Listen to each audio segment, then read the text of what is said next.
Hello అండి. Welcome back to our channel Kalpana's basket. మేమైతే మాకు దగ్గరలో ఉన్న రాజమండ్రికి అయితే వెళ్తున్నామండి. సో అక్కడైతే మేము షాపింగ్ చేద్దాం అనుకుంటున్నాము. అండ్ అంతేకాకుండా మనకి రాజమండ్రి అనగానే గుర్తొచ్చేది గోదావరి బ్రిడ్జే కదా. సో అది అలాగే కొన్ని గాడ్స్ టెంపుల్స్ కూడా ఉన్నాయి కదా. సో అన్నీ అయితే చూద్దామని అనుకుంటున్నాము. నెక్స్ట్ చూడాలి ఎంతవరకు కుదురుతుందో. అయితే మేము మార్నింగ్ 7:00కే స్టార్ట్ అయిపోయామండి. అయినా కూడా చూడండి ఎంత ఎండగా ఉందో. 9:00 అయిపోయిందండి. ఇప్పుడు మేమైతే మధ్యలో టీ తాగేసేసి టిఫిన్ చేసేసి అయితే బయలుదేరేసాము. ఇది వచ్చేసి ధవళేశ్వరం బ్రిడ్జ్ అనమాట, నియర్ టు రాజమండ్రి. ఈ ఎండలు చూస్తుంటే ఇప్పుడు ఏం తిరుగుతామో అనిపిస్తుంది, చూడాలి ఇంకా మరి. సో ఇక్కడ దిగేసేసి అయితే కొద్దిగా ఫొటోస్ అయితే తీసుకున్నాము. అదేంటో ప్లేసెస్ చూసేదానికన్నా ఈ వీడియోస్ ఫొటోస్కే సగం టైం అయిపోతుందేమో అన్నట్టు అనిపిస్తుంది. అయినా ఈ ఎండలు ఏందో ప్రతి పనికి ఇది ఒకటి అయిపోయింది. ఇప్పుడే చూడండి ఎంత ఎండలు ఉన్నాయో. సో అయినా చేయాలి షాపింగ్. అలాగే మనకి రాజమండ్రి అంటే గుర్తొచ్చేది రోజ్ మిల్క్ కదా. సో ఖచ్చితంగా రోజ్ మిల్క్ అయితే తాగాలని ఫిక్స్ అయిపోయాము. ఇక రాజమండ్రి రీచ్ అయ్యేసరికి అయితే 10:00 అయిపోయిందండి. సో ఇది ఫైనల్గా రాజమండ్రి గోదావరి బ్రిడ్జ్ అనమాట. ఈరోజైతే కొద్దిగా రష్గానే ఉంది. మేబీ ఏదన్నా స్పెషల్ ఉందో ఏమో నాకైతే తెలియలేదు. చాలామంది అయితే స్నానం చేస్తా అలా ఉన్నారు. చూడండి, ఇది గోదావరి బ్రిడ్జ్ పైన ట్రైన్ వెళ్తుంది కదా. సో భలే ఉంటుంది ఇట్లా చూస్తూ ఉంటే. అయితే అప్పట్లో మనం టీవీలో చూస్తున్నప్పుడు, అంటే నేనండి టీవీలో చూస్తున్నప్పుడు అబ్బా గోదావరి బ్రిడ్జ్ చూడాలి అనుకునేదాన్ని. అంటే దగ్గరున్న వాళ్ళకి అంత అనిపించదు కానీ అప్పుడు మేము దూరంగా ఉండేవాళ్ళం కదా. సో నాకైతే అలా అనిపించేది. ఇప్పుడైతే కొంచెం దగ్గరలోనే ఉన్నాం కాబట్టి దట్టు ఒక 2-3 టైమ్స్ చూసేసామన్నమాట. సో అందుకని పెద్ద ఏం అనిపించలేదు, బట్ ఓకే. ఫస్ట్ టైం చూసే వాళ్ళకైతే మాత్రం భలే ఉంటుంది కదా ఆ ఫీలింగు. ఆ గోదావరి బ్రిడ్జ్, అలాగే అలా ట్రైన్ కింద వాటర్ అంతా బాగుంటుంది. అంకుల్ మా ఆయన అయితే మాత్రం ఇలాగ స్టెప్స్ దగ్గరకు వచ్చేసి వాటర్లో అయితే కొద్దిగా దిగేశారు. నేను కూడా దిగుదాం అనిపించింది.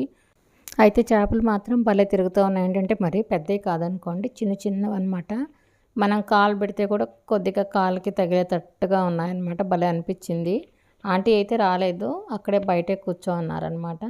మేమైతే ఇలా బయటికి వచ్చేసేసి, అంటే ఇక్కడ 20 రూపీస్ కానిస్తే మనకి ఫొటోస్ కూడా తీస్తారు, అంటే జస్ట్ సాఫ్ట్ కాపీ అనమాట. అవి తీసుకున్నాము. ఇక ఆ ఘాట్కి దగ్గరలోనే షాపింగ్ ఏరియా అనమాట. సో ఫస్ట్ షాప్ చేద్దామని అయితే అక్కడికి వచ్చేసాము. ఫస్ట్ గుబ్బలు అయితే చాలా బాగున్నాయి, అంటే పెద్ద పెద్దవిగా బాగా పండున్నాయి. సో అందుకని కొద్దిగా అవైతే తీసుకున్నాము.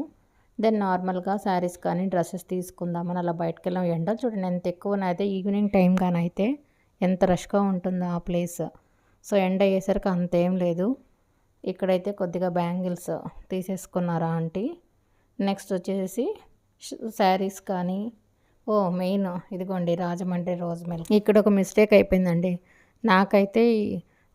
వచ్చి ఇక్కడికి 1.5 years అయ్యేసరికి నేను మర్చిపోయాను. రాజమండ్రి రోజ్ మిల్క్ అనగానే ఇదేదన్నా అంటే కొద్దిగా రీమోడల్ చేశారేమో అనుకొని ఫస్ట్ అయితే ఇక్కడ కోవా రోజ్ మిల్క్ అయితే తీసుకున్నాము. సో నేనైతే రోజ్ మిల్క్ నాకు నచ్చదండి స్మెల్, బట్ ఆంటీ తీసుకున్నారు కానీ తనకు నచ్చకపోయేసరికి నేనే తాగేయాల్సి వచ్చింది. కానీ అలా బయటకు వస్తూ ఉంటే అన్ని రోజ్ మిల్క్ అంటూ కనిపిస్తూ ఉన్నాయి. అప్పుడు డౌట్ వచ్చింది నాకు, రోజ్ మిల్క్ అంటే అంటే స్టార్టింగ్లో ఉన్నది వేరు, ఇవంతా వేరు, కొత్తగా పెట్టినాయేమో అన్నట్టు అనిపించింది. లేదంటే బ్రాంచెస్ నాకు తెలియదు కానీ మేము ఫస్ట్ టైం చూసాం కదా. అంటే మెయిన్ అది ఈవినింగ్ అయ్యేసరికి భలే రష్ ఉంటుంది. ఒక చెప్పాలంటే లైన్లో నిలబడుకొని ఉన్నట్టుగా ఉండింది అనమాట. లాస్ట్ టైం వీడియోలో కూడా పెట్టాను నేను. సో అదైతే కనిపించేసింది నాకు. ఇదిగోండి ఇక్కడ. సో ఇంత దూరం వచ్చాం కదా, ఒకసారి అంటే టేస్ట్ చేయండి అంటే అని చెప్తే తను కూడా రోజ్ మిల్క్ తీసుకున్నారు. టేస్ట్ అయితే మాత్రం చాలా బాగుంది, బట్ నచ్చే వాళ్ళకి నచ్చద్దు అనుకోండి రోజ్ మిల్క్ కాబట్టి. సో ఇక్కడ వచ్చేసేసి శారీస్ అనమాట. సో శారీస్ కూడా షాప్ అయితే చేసాము. అలాగే నేను కూడా టాప్స్ అయితే తీసుకున్నామండి, నెక్స్ట్ వీడియోలో చూపిస్తాము. ఇదిగోండి ఇది రోజ్ మిల్క్ అనమాట. ఇలాంటి ఇంచుమించు ఒక 4-5 అయితే ఉన్నాయి అక్కడ. చూడండి ఎంత ఎండగా ఉందో. సో అందుకే జనాలు కూడా పెద్దగా లేరు. మేము రిటర్న్ అయితే వచ్చేసేసాము. రాజమండ్రి వరకు వచ్చేసి పూతరేకులు తీసుకోకపోతే ఎలా చెప్పండి. వచ్చే దారిలో అయితే ఆత్రేయపురం పూతరేకులు కనిపించాయి. సో అవి కూడా తీసేసుకున్నాము. అంటే ఇవి బెల్లంతో చేసిన పూతరేకులు అనమాట. అయితే వెళ్ళే దారంతా ఇక్కడ మనకి అంటే స్వీట్ కార్న్, మోస్ట్లీ ఇది అంటే బొరుగు ముద్దలు, మామిడి తాండ్ర, రేగి వడియాలు, అంటే ఇప్పుడు ఇంకా సమ్మర్ కాబట్టి కొబ్బరి బొండాలు అని చెప్పేసి ఇలాగ లైన్గా అనమాట చిన్న చిన్న స్టాల్స్గా పెట్టుకొని అయితే మనకు అమ్ముతూ ఉంటారనమాట. ఇప్పుడు పుచ్చకాయలు కూడా ఎక్కువగానే ఉన్నాయనుకోండి, అంటే సమ్మర్ సీజన్ కదా. సో చూడండి ఇట్లాగా మామిడి తాండ్ర పూతరేకులు అన్నీ ఉన్నాయన్నమాట. ఎంతకీ రిటర్న్ అయితే మాత్రం 12:30కే బయలుదేరేసేసామండి. సో అక్కడ రాజమండ్రిలో ఫుడ్ తినలేదు. ఇక్కడ నిడదవోలుకి వస్తే ఇక్కడేం పెద్ద హోటల్స్ ఏం లేవు, చిన్నదిగా అనిపించింది. సరే ఏదో ఒకటి తినేద్దామని అయితే అక్కడ లంచ్ అయితే చేసాము. నెక్స్ట్ వీడియోలో అయితే రాజమండ్రిలో ఏమేమి పర్చేస్ చేసామో చూపిస్తాను. ఐ హోప్ మీకు ఈ వీడియో నచ్చిందని అనుకున్నా. మీకు నచ్చినట్లయితే please do like, share and subscribe. Thanks for watching Kalpana's basket.